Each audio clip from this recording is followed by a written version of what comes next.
Hello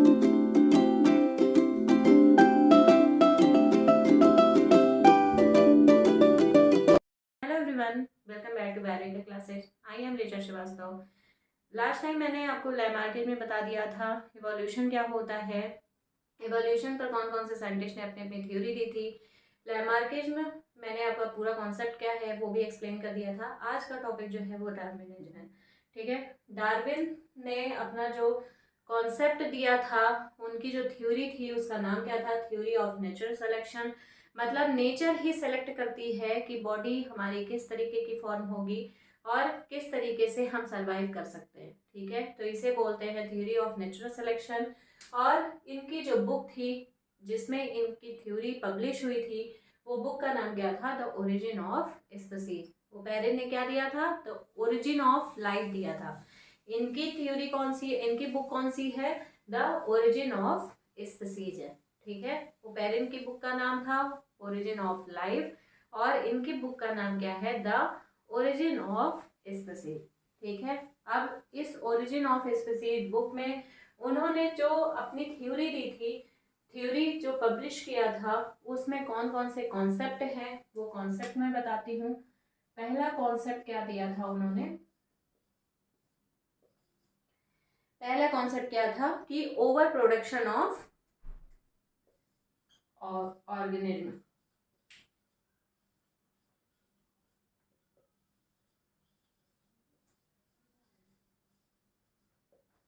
मतलब organism के अंदर ओवर प्रोडक्शन की कैपेसिटी पाई जाती है। मतलब जैसे चींटियां हैं, चींटियों में एक ही उनका जो भी है वो लेबर तो वो करती ही है, साथ में उनका जो मेन प्रोसेस है वो क्या है, रिप्रोडक्शन का, मतलब उनका नंबर इंक्रीज करना। ठीक है, तो उसी तरीके से इन्होंने ये बताया कि हर ऑर्गेनिज्म में प्रोडक्शन की कैपेसिटी पाई जाती है, जिसकी वजह से वो अपने ही जैसी एक नई कॉपी तैयार करता है और वो आगे चल के डेवलप होता है। इस तरीके से जैसे ह्यूमन है तो ह्यूमन अपने ही जैसा एक ह्यूमन बॉडी तैयार करेगा। कोई एनिमल है जैसे डॉग हो गया, कैट हो गई, ये सब ऑर्गेनिज्म क्या करते हैं, अपने ही जैसा एक नया कॉपी तैयार करते हैं। ठीक है, एक नया ऑफस्प्रिंग तैयार करते हैं। इस तरीके से ये कहा उन्होंने कि हर ऑर्गेनिज्म में ओवर प्रोडक्शन या एक्सेस प्रोडक्शन की कैपेसिटी पाई जाती है। मतलब वो ज़्यादा से ज़्यादा रिप्रोडक्शन करते हैं जिससे कि उनके बॉडी क्या करे, ग्रो करे, उनकी बॉडी नंबर नंबर में इंक्रीज करे और जिसकी वजह से उनका जो नंबर है वो आगे चल के इन्वायरमेंट में क्या हो, ज़्यादा हो। ठीक है, दूसरा कॉन्सेप्ट में उन्होंने क्या दिया था कि स्ट्रगल फॉर एग्जिस्टेंस।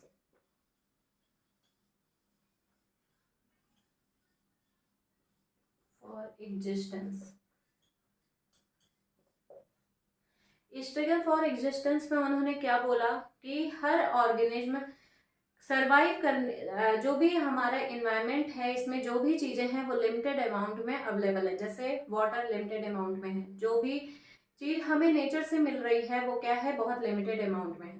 ठीक है, तो उस लिमिटेड अमाउंट में प्रेजेंट होने की वजह से हर ऑर्गेनिज्म को क्या करना पड़ता है, स्ट्रगल करना पड़ता है। मतलब उसे अपने एग्जिस्टेंस के लिए क्या करना पड़ता है, स्ट्रगल करना पड़ता है। ठीक है, तो इसी को क्या बोला, स्ट्रगल फॉर एग्जिस्टेंस। जैसे अगर किसी जगह पर पानी की कमी है तो क्या होगा, जो वहां उस एरिया में पहले पहुंच जाएगा उसे वाटर पहले मिल जाएगा और जो उस एरिया में बाद में पहुंचेगा उसे वाटर क्या होगा, बाद में मिलेगा। ठीक है, बहुत सारे ऐसे ऑर्गेनिज्म हैं, जैसे आप लोग अपने आसपास ही देखे होंगे।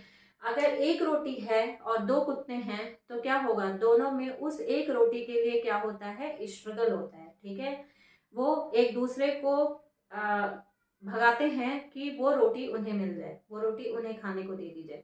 ठीक है, इसी यही कहा जाता है कि स्ट्रगल फॉर एग्जिस्टेंस। मतलब हम अपने अपनी लाइफ को सरवाइव करने के लिए क्या करते हैं, स्ट्रगल करते हैं। ठीक है, तो ये दूसरा पॉइंट उन्होंने दिया था। तीसरा पॉइंट क्या दिया, variations and their inheritance. Variations and their inheritance.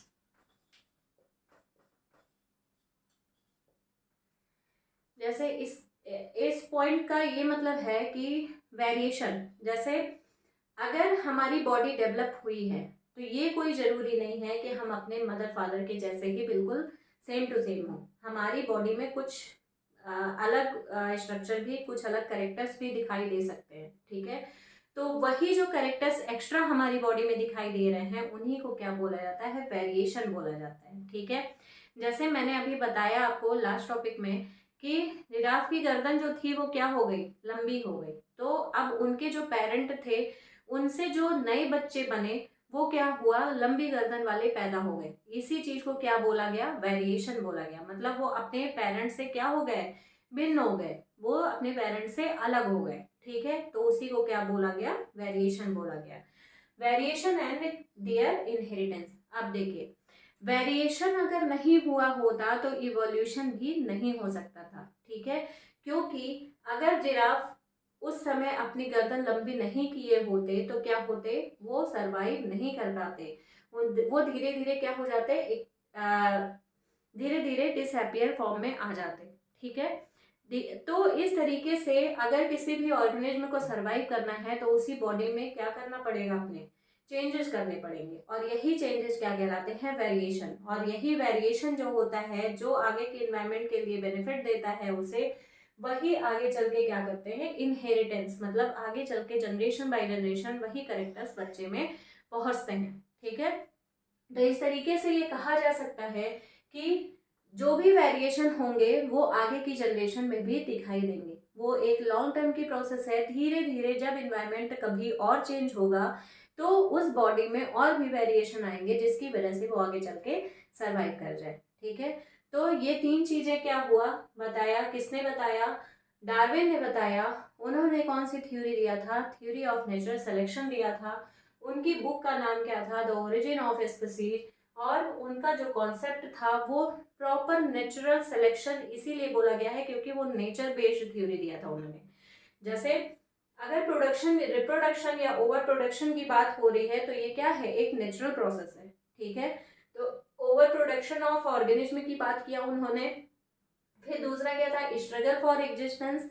Struggle मतलब हम इन्वायरमेंट में रहने के लिए क्या करते हैं, सरवाइव करने के लिए क्या करते हैं, स्ट्रगल करते हैं। अगर हमें किसी एरिया में रहना है तो हमें वहाँ जब जगह मिलेगी तभी हम रह सकते हैं, और उस जगह के लिए हमें क्या होगा, क्या करना होगा, स्ट्रगल करना होगा, ठीक है। तो ये क्या हुआ, स्ट्रगल फॉर एग्जिस्टेंस। एक ऑर्गेनिज्म अपने आप को सरवाइव करने के लिए अदर ऑर्गेनिज्म से किसी भी इन्वायरमेंटल फैक्टर के लिए क्या करता है, स्ट्रगल करता है, ठीक है। तीसरा क्या था, वेरिएशन एंड देयर इनहेरिटेंस। मतलब अगर बॉडी में चेंजेस नहीं होंगे तो वो सरवाइव, वो ऑर्गेनिज्म क्या होगा, सरवाइव नहीं कर सकता। इसीलिए किसी भी ऑर्गेनिज्म को सरवाइव करने के लिए क्या करना जरूरी है, अपनी बॉडी में वेरिएशन या चेंजेस करना जरूरी है। अगर वो चेंजेस होंगे तो वो ऑर्गेनिज्म आसानी से आगे जैसे जैसे इवोल्यूशन होगा चेंजेस करते जाएगा और उसकी बॉडी क्या होगी, इन्वायरमेंट में सरवाइव करने लायक बनी रहेगी, ठीक है। तो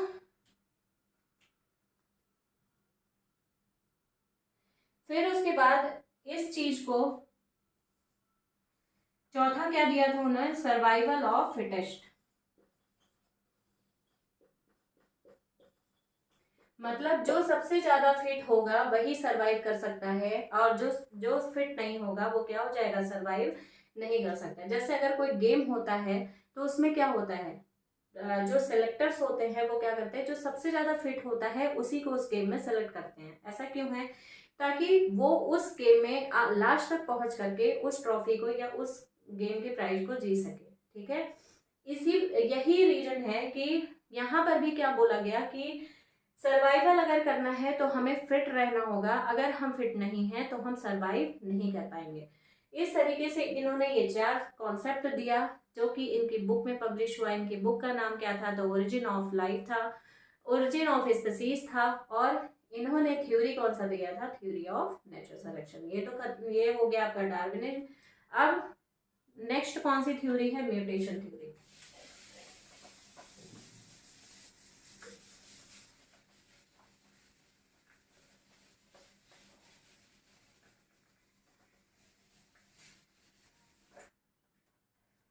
म्यूटेशन थ्योरी पे आने से पहले मैं आपसे कुछ क्वेश्चन कर लूं। म्यूटेशन थ्योरी मैंने आपको लैमार्क में पढ़ाया था। लैमार्क ने अपनी थ्योरी जो दी थी वो किस बुक में पब्लिश हुआ था? उनकी बुक का नाम क्या था? फिलोसॉफिक जूलॉजिक, ठीक है। और वो कहाँ के थे?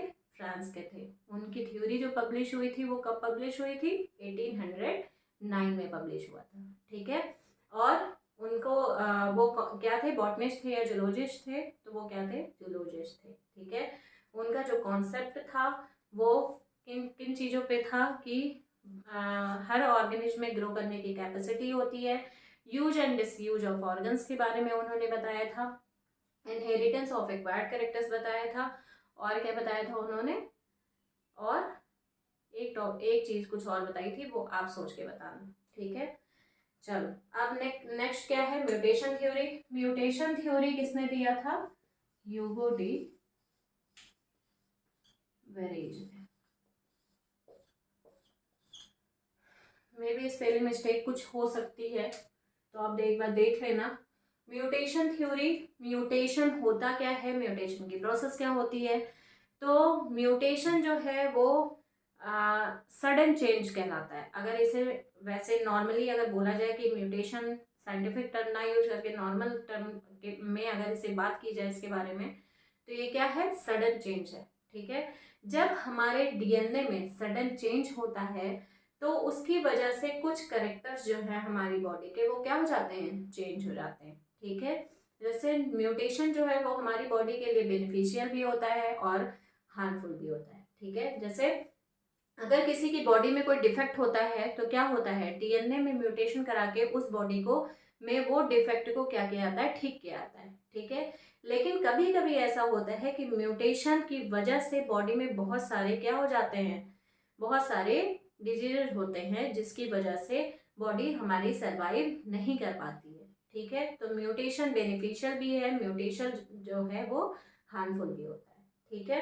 तो म्यूटेशन थ्योरी किसने दिया था? ये कहाँ के थे? हॉलैंड के थे। और ये क्या थे? बॉटनिस्ट थे।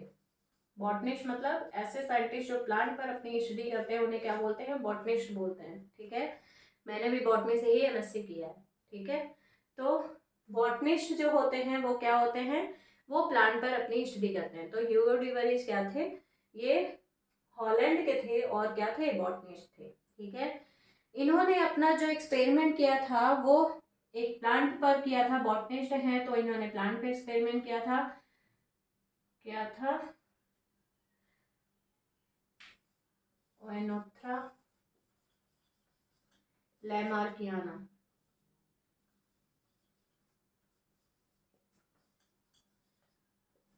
इन्होंने जिस प्लांट पर अपना एक्सपेरिमेंट किया था उस प्लांट का नाम क्या था? ओएनोथ्रा लैमार्कियाना, ठीक है। लैमार्कियाना है, लैमार्क से आप लैमार्क में मत चले जाना, ठीक है। ये क्या है? म्यूटेशन थ्योरी है। म्यूटेशन थ्योरी को किसने दिया था? ह्यूगो डी वेरेज ने दिया था, ठीक है।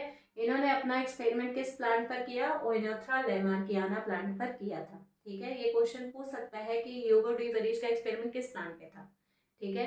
तो ये चीज आपको याद रखनी है। किस पे था उनका एक्सपेरिमेंट? ओएनोथ्रा लैमार्कियाना पे, ठीक है। इन्होंने म्यूटेशन थ्योरी के बारे में बताया था और ये भी बताया कि म्यूटेशन जो है वो किसके थ्रू होता है? म्यूटेशन हमारे डीएनए में जब चेंज हो जाता है तो बॉडी, किसी भी ऑर्गेनिज्म की बॉडी में वो चेंज दिखाई देता है, और जब उन कैरेक्टर्स में चेंज हो जाता है तो उसी प्रोसेस को क्या बोलते हैं? म्यूटेशन बोला जाता है, ठीक है। अब उसके बाद ये तो आपका हो गया म्यूटेशन थ्योरी। उन्होंने कोई ऐसा कॉन्सेप्ट नहीं दिया था, बस उन्होंने यही बताया था कि म्यूटेशन की वजह से ऑर्गेनिज्म की बॉडी में चेंज होता है और वो क्या होता है? सर्वाइव करता है, ठीक है। सर्वाइव करना, जैसे अगर इवोल्यूशन होना है तो उसके लिए इवोल्यूशन अगर हो रहा है तो बॉडी में चेंज, जैसे जिराफ की बॉडी में अगर चेंज हुआ था तो वो किसकी वजह से हुआ था? म्यूटेशन की ही वजह से हुआ था, ठीक है। जब उनके डीएनए में चेंज हुआ तो उनके जो करेक्टर्स थे लंबी गर्दन के, वही उन करेक्टर्स में क्या हुआ? चेंज आया, जिसकी वजह से क्या हुआ? लंबी गर्दन वाले जिराफ जो थे वो पैदा होने लगे, ठीक है। तो ये प्रोसेस क्या हुई? म्यूटेशन की ही प्रोसेस थी। ये इसीलिए इस प्रोसेस को बहुत इंपॉर्टेंट माना जाता है, क्योंकि म्यूटेशन की वजह से ही हमारी बॉडी में जो भी चेंजेस हैं वो दिखाई देते हैं। ठीक है, अब उसके बाद कुछ इंपॉर्टेंट पॉइंट्स आपकी बुक में दिए हुए हैं जो कि आपको रटना ही है। मैं एक बार समझाने की कोशिश करती हूँ आपको। जैसे आपके जब क्वेश्चन पूछेगा तो ये पूछेगा कि रेप्टाइल्स एंड बर्ड्स के बीच की कनेक्टिंग लिंक, 4 ऑप्शंस आपको दे दिए जाएंगे और ये पूछेगा कि कौन कौन है कनेक्टिंग लिंक दोनों के बीच की। तो आर्कियोटेरिक्स,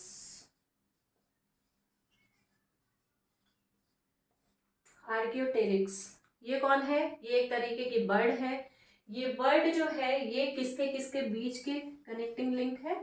रेप्टाइल्स एंड बर्ड्स की।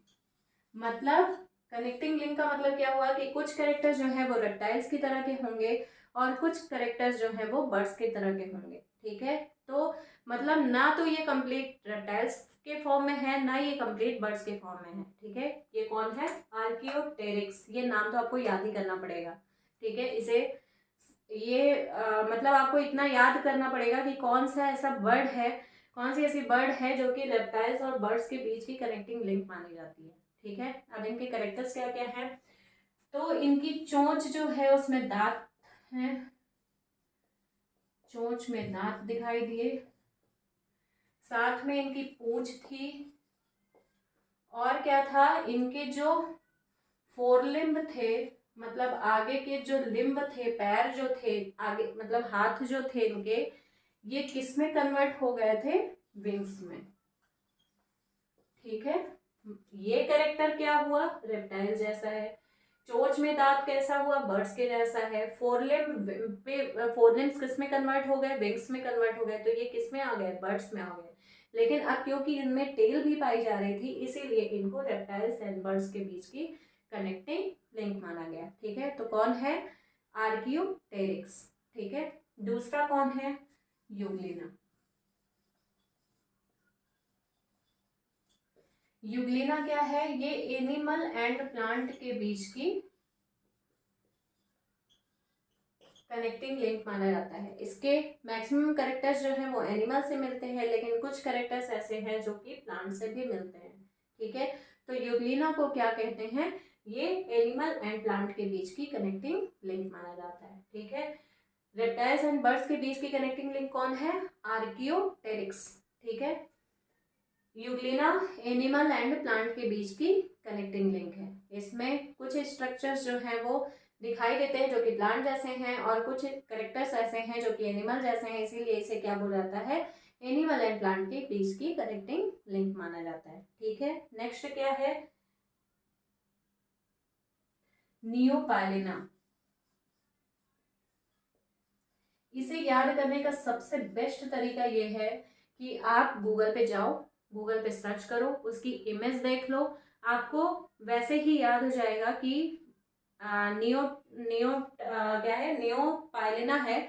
नियोपाइलिना जो है, ये नाम शायद सब मैक्सिमम लोग ऐसे होंगे जो कि पहली बार सुने होंगे। ठीक है, तो आप एक काम करना, गूगल पे जाना, उसकी इमेज देख लेना, आपको ऐसे ही कैरेक्टर्स थोड़े बहुत क्या हो जाएंगे? याद हो जाएंगे। ठीक है, आपको बस देख लेना कि ये दिखता कैसे है, तो और बस इतना याद रखना कि ये किसके किसके बीच की कनेक्टिंग लिंक है। ठीक है, तो आपको ये चीज़ें थोड़ी हद तक याद हो जाएंगी।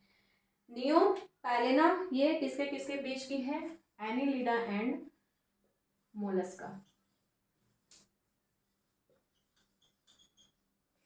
अब एनिलिडा क्या है? अभी तक तो नॉर्मल सा था, रेप्टाइल्स मतलब जो रेंग के चलते हैं, बर्ड्स आपको पता ही है, लेकिन अब ये नया नया सा होगा, जो जाहिर सी बात है जो बायो नहीं पढ़ा है उसके लिए सब नया ही है ये सब। तो एनिलिडा एंड मोलस्का। एनिलिडा मतलब जिसमें कौन आता है? केचुआ आता है। ठीक है, अब उनके करेक्टर्स मैं नहीं बताऊंगी क्योंकि आपके पास इतना टाइम नहीं है। तो एनिलिडा क्या है? एनिलिडा जिसमें केचुआ आता है वो क्या है? एनिलिडा है। और मोलस्का जिसमें पाइला आता है। पाइला मतलब पाइला आप लोग देखे होंगे, बारिश होती है तो वो थिक लेयर वाले राउंड राउंड करके जो, और जिसे हिंदी में घोंघा कहते हैं। ठीक है, तो वो क्या है? वो पाइला है। ठीक है, अब एनिलिडा एंड मोलस्का, मोलस्का में कौन आता है? पाइला। एनिलिडा में कौन आता है? अर्थवर्म, केचुआ। ठीक है, तो एनिलिडा एंड मोलस्का के बीच की कनेक्टिंग लिंक कौन है? नियोपाइलिना। ठीक है, एनिलिडा पाइलिना, एनिलिडा पाइलिना, इस तरीके से करके आप थोड़ा कनेक्ट करके याद रखोगे तो याद हो जाएगा। ठीक है, Annelida पाइलिना। Archaeopteryx birds and reptiles के बीच की कनेक्टिंग लिंक है। यूग्लिना एनिमल एंड प्लांट के बीच की। नियोपाइलिना एनिलिडा और मोलस्का के बीच की कनेक्टिंग लिंक है। नेक्स्ट क्या है? प्रोटोथेरिक।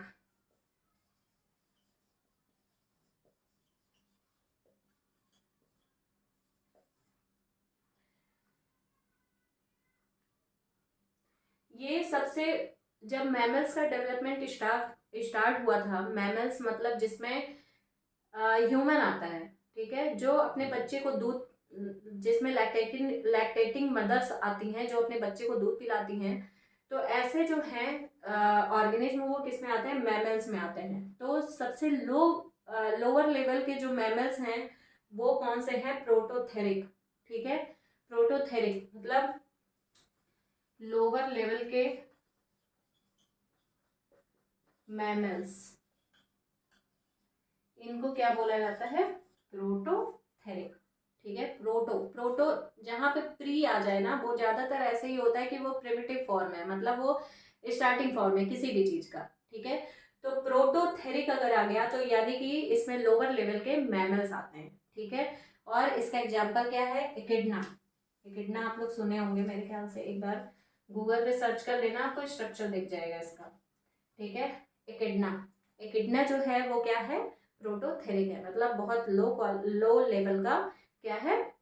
मैमल है। ठीक है, नेक्स्ट पॉइंट क्या है? ये रेप्टाइल्स एंड मैमल्स के बीच की कनेक्टिंग लिंक भी माने जाते हैं। क्या होते हैं? रेप्टाइल्स एंड मैमल्स के बीच की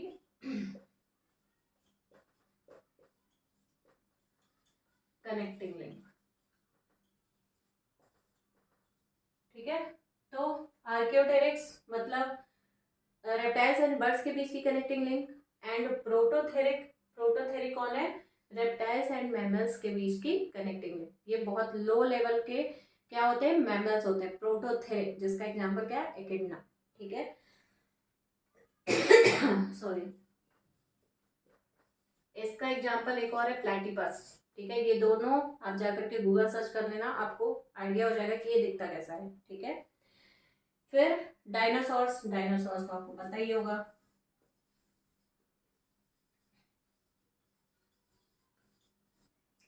डायनासोर्स ये किस में आते थे? डायनासोर्स रेप्टाइल्स में। ठीक है,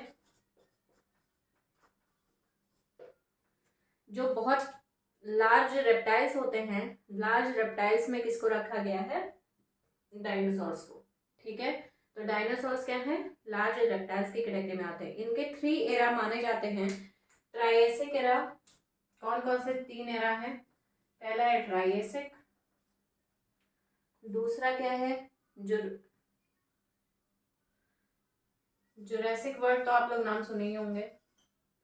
ट्राइसिक आई थिंक नहीं सुना होगा, लेकिन जुरासिक वर्ल्ड तो मूवी भी आई है इस पे, तो ये तो आपने सुना होगा। पहला क्या है? ट्राइसिक, दूसरा है जुरासिक, और तीसरा क्या है? Cretaceous, Cretaceous. ठीक है, तो क्रिटेशियस पीरियड, ये भी मेरे ख्याल से सुना होगा, क्रिटेशियस पीरियड होता है। पहला क्या है? ट्रायसिक पीरियड, दूसरा क्या है? जुरासिक पीरियड, तीसरा क्या है? Cretaceous period. ये भी क्वेश्चन पूछ सकता है डायनासोर्स के पीरियड में, ये एग्जांपल दे देगा, 4 पॉइंट्स दे देंगे, 4 ऑप्शंस, और उसमें आपको बताना रहेगा कि ये किस पीरियड के हैं। ठीक है, तो जुरासिक पीरियड, ट्रायसिक पीरियड और क्रिटेशियस पीरियड। वैसे तो पीरियड्स बहुत सारे, लेकिन डायनासोर्स के पीरियड ये 3 हैं, ट्रायसिक, जुरासिक और क्रिटेशियस। ठीक है,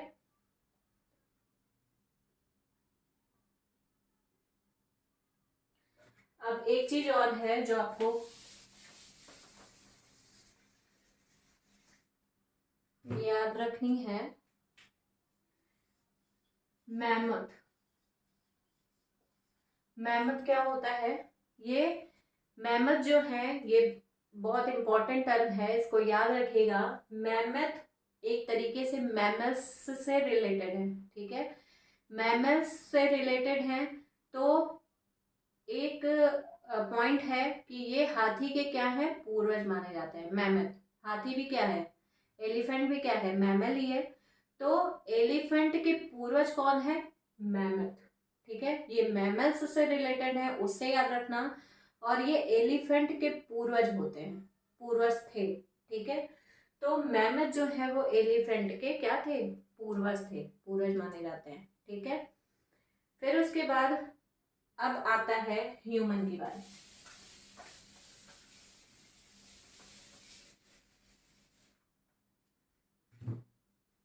इसमें क्रो मैग्नन, आप लोग सुने होंगे कि अलग अलग टाइप के, जैसे लिएंडरथल मानव आए थे, फिर क्रो मैग्नन मानव आए थे। तो इसी तरीके से इनके कैरेक्टर्स है कि क्रो मैग्नन ह्यूमन, जो सब जब ह्यूमन का फॉर्मेशन हुआ, तो उस समय जब स्टार्टिंग में ह्यूमन बॉडी बनना स्टार्ट हुई या ह्यूमन आए सबसे पहले अर्थ पर, तो उनके अलग अलग जो थे वो स्ट्रक्चर था बॉडी का, और अलग अलग कैरेक्टर्स देखने को मिले थे, ठीक है। जिसमें से एक कैरेक्टर क्या है, क्रोमैग्नॉन का, ठीक है। एक एक टाइप का ह्यूमन है, अलग अलग टाइप में उनको अलग अलग कैटेगरी में डिवाइड कर दिया गया। तो उसमें से एक कैटेगरी क्या है, क्रोमैग्नन ह्यूमन की, ठीक है। क्रोमैग्नन के कैरेक्टर्स क्या थे, इनका जो बॉडी था वो बहुत जिसे कहते हैं कि बहुत गठीला टाइप का, मतलब उनकी बॉडी जो बहुत हट्टी कट्टी बॉडी थी, ठीक है, बहुत गठी हुई बॉडी थी, ठीक है। इनके ये कैरेक्टर्स थे। फिर इनका दूसरा कैरेक्टर क्या था कि इनकी जो हाइट थी वो 6 फीट, ठीक है, मतलब बहुत लंबे चौड़े हट्टे कट्टे जो ह्यूमन हमें दिखाई दिए वो कौन थे, क्रो मैग्नॉन थे, ठीक है। फिर उसके बाद नेक्स्ट थे कि इनका जो हेड था वो 1600 क्यूबिक सेंटीमीटर था, ठीक है। हेड का जो वेट था वो 1600 क्यूबिक सेंटीमीटर था, ठीक है। तो इस तरीके से इनकी जो बॉडी थी वो कैसी थी, बहुत हट्टी कट्टी थी, बहुत लंबे चौड़े थे, 6 फीट इनकी हाइट थी। और इनका जो ब्रेन था वो डेवलप फॉर्म में था, मतलब बहुत ज़्यादा नहीं, बहुत ज़्यादा डेवलप फॉर्म में माना जाता है कि 1600 क्यूबिक सेंटीमीटर इनका ब्रेन था, ठीक है। जो वेट था वो 1600 क्यूबिक सेंटीमीटर इनका वेट था, ठीक है। उसके बाद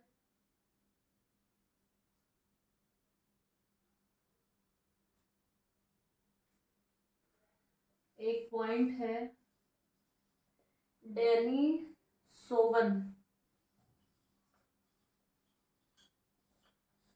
डैनी सोवन ये कौन थे, तो डैनी सोवन जो थे ये आदि मानव थे, मतलब जो कहाँ पर ये रहते थे, यूरेशिया के जंगलों में, ठीक है। ये यूरेशिया के जंगलों में रहते थे, ये आदि मानव मानव थे। मतलब ये पहले आदि मानव कैसे होते थे, उनके पास पहनने के लिए कपड़े नहीं होते थे, वो कपड़े नहीं पहनते थे, जंगलों में रहते थे, कच्चा मांस खाते थे। तो ये ऐसे ही थे, ये कहाँ पर रहते थे, यूरेशिया के जंगलों में, ठीक है। और ये कितने साल पहले थे, 1.5 to 2 लाख ईयर्स एगो।